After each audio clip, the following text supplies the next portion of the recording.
Hello and welcome to IITN express. तो आज हमारे पास एक क्वेश्चन है। ये क्वेश्चन जेईई मेंस 2023 का क्वेश्चन है और ये क्वेश्चन अप्रैल 15 के मॉर्निंग शिफ्ट में आया हुआ क्वेश्चन है। ये क्वेश्चन क्या कह रहा है कि the number of correct statements from the following is.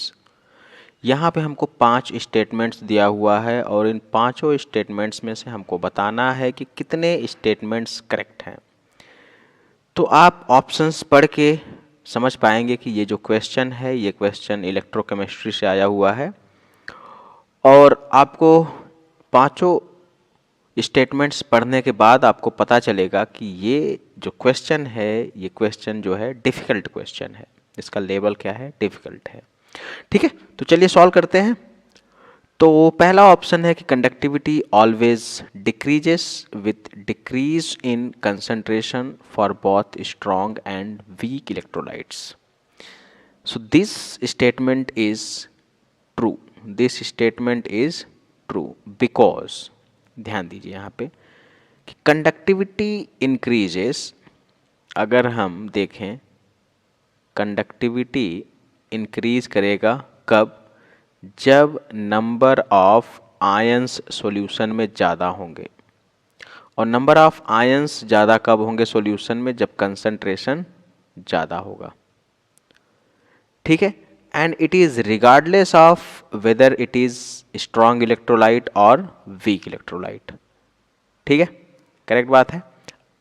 और ऐसा ये क्यों हो रहा है? Because the number of ions per unit volume that carry the current in a solution decreases on dilution. Okay, तो अगर कंडक्टिविटी डिक्रीज होगी इसका मतलब नंबर ऑफ आयंस डिक्रीज होगा, कंसंट्रेशन डिक्रीज होगा मतलब डाइल्यूशन होगा। ओके, तो conductivity always decreases with decrease in concentration for both strong and weak electrolytes.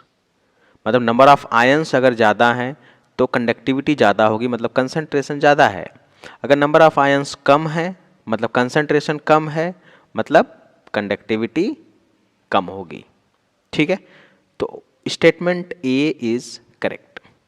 Now come to the statement B. Statement B क्या कह रहा है कि the number of ions per unit volume that carry current in a solution increases on dilution. It is completely a false statement because you can say the number of ions per unit volume in a solution decreases on dilution because total number of ions in the solution remains same, है ना। अगर हम इस चीज़ को देखें B option के लिए तो नंबर ऑफ आयंस क्या होगा? Number of ions per unit volume is going to be the remains same। Correct बात है। तो नंबर ऑफ आयंस जब रिमेन सेम होगा तो यहाँ पे आप देख सकते हैं वॉल्यूम इंक्रीजेस। वॉल्यूम क्या होगा? Volume will increase. ठीक है, तो यहाँ पे हम क्या कह सकते हैं कि number of ions per unit volume in a solution decreases. Number of ions per unit volume in a solution decreases on dilution because the total number of ions in the solution remains same but the volume increases। Okay, देखिए simple सी बात है। इसमें कर क्या रहे हैं हम? एक हम कंटेनर ले लेते हैं। इस कंटेनर का वॉल्यूम लेट सपोज कितना है? 1 मीटर क्यूब। ठीक है, अब यहाँ पे जो नंबर ऑफ आयंस होंगे वो क्या होंगे? फिक्स्ड होंगे। अगर फर्दर हम इसको डाइल्यूट कर रहे हैं then what we are observing? We are observing that कि वॉल्यूम तो बढ़ रहा है लेकिन नंबर ऑफ आयंस क्या है? वो सेम है, and that's why this statement is incorrect. ठीक है, ओके। तो अगर हम डाइल्यूशन को इंक्रीज कर रहे हैं, डाइल्यूशन को इंक्रीज कर रहे हैं मतलब कि हम वॉल्यूम इंक्रीज कर रहे हैं, वॉल्यूम इंक्रीज कर रहे हैं तो नंबर ऑफ आयंस क्या होंगे? That is remain same. तो this statement is false. Now come to the statement C. Statement C क्या कह रहा है कि the molar conductivity increases with decrease in concentration. Now यहां पे आप थोड़ा सा केयरफुली ध्यान दीजिएगा कि conductivity that depends upon depends on, यहाँ पे है types of electrolyte, types of electrolyte and mobility. ठीक है, अगर कंसंट्रेशन ऑफ इलेक्ट्रोलाइट्स घटा, कंसंट्रेशन ऑफ इलेक्ट्रोलाइट डिक्रीज हुआ, तो यहाँ पे क्या हो जाएगा, आयंस आयंस इंट्रैक्शन डिक्रीज होगा। क्या होगा, आयंस आयंस इंट्रैक्शन, या यू कैन से कि इंटर आयनिक इंट्रैक्शन क्या होगा, डिक्रीज होगा, और जिस कारण से मोबिलिटी क्या होगी, मोबिलिटी बढ़ेगी, और मोबिलिटी बढ़ेगी तो कंडक्टिविटी बढ़ेगी। ठीक है, क्लियर बात है, बात को समझ गए। जो कंडक्टिविटी होती है किस पे डिपेंड करता है, इलेक्ट्रोलाइट पे और मोबिलिटी पे।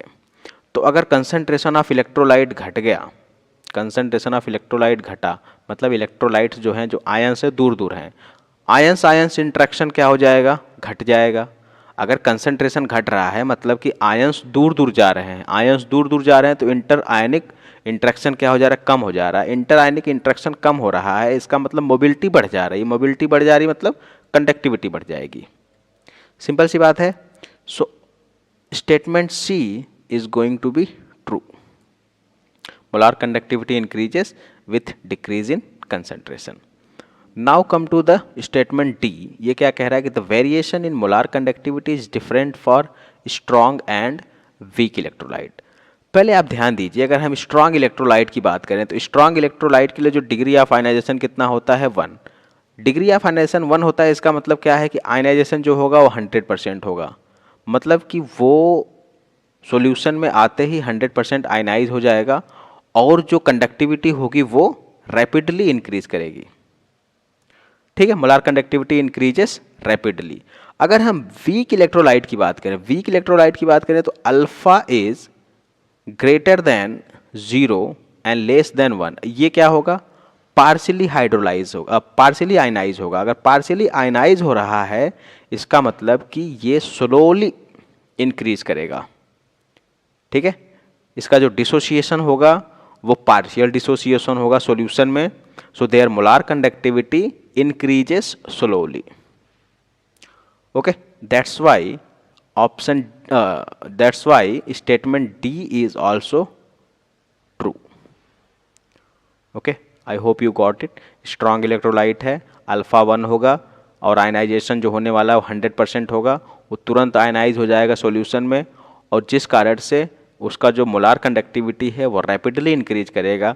वीक इलेक्ट्रोलाइट जो है उसका जो अल्फा है, जो डिग्री ऑफ आयनाइजेशन है, that is in between 0 and 1। इसका मतलब इसका जो आयनाइजेशन होगा वो पार्शियल आयनाइजेशन होगा, और पार्शियल आयनाइजेशन होगा तो इसका जो मोलार कंडक्टिविटी है वो स्लोली इंक्रीज करेगा। ठीक है, now come to the statement E. ये क्या बोल रहा है कि for weak electrolytes the change in molar conductivity with dilution is due to decrease in degree of dissociation. It is completely false, क्योंकि जब डाइल्यूशन हम करते हैं तो डाइल्यूशन करते हैं ओस्टवाल डाइल्यूशन। अगर आप याद करो, जब हम डाइल्यूशन कर रहे हैं तो अल्फा टेंडिंग टू 1 होता है, कंसंट्रेशन टेंडिंग टू 0 होता है, वॉल्यूम टेंडिंग टू इन्फिनिटी होता है, मतलब डाइल्यूशन, ओस्टवाल डाइल्यूशन। और यहाँ पे जो वीक इलेक्ट्रोलाइट है it is going to act as the strong electrolyte. तो the change in molar conductivity with dilution is due to an increase in the degree of dissociation, not a decrease. Okay, so statement E is false. तो यहाँ से आप देख सकते हैं statement A true है, statement C true है, and statement D true है। तो A, C and D are true. तो यहाँ से साफ साफ आप देख सकते हैं कि 3 statements are correct. So answer is going to be the 3. So hope you got the answer. Thanks for watching and have a good day.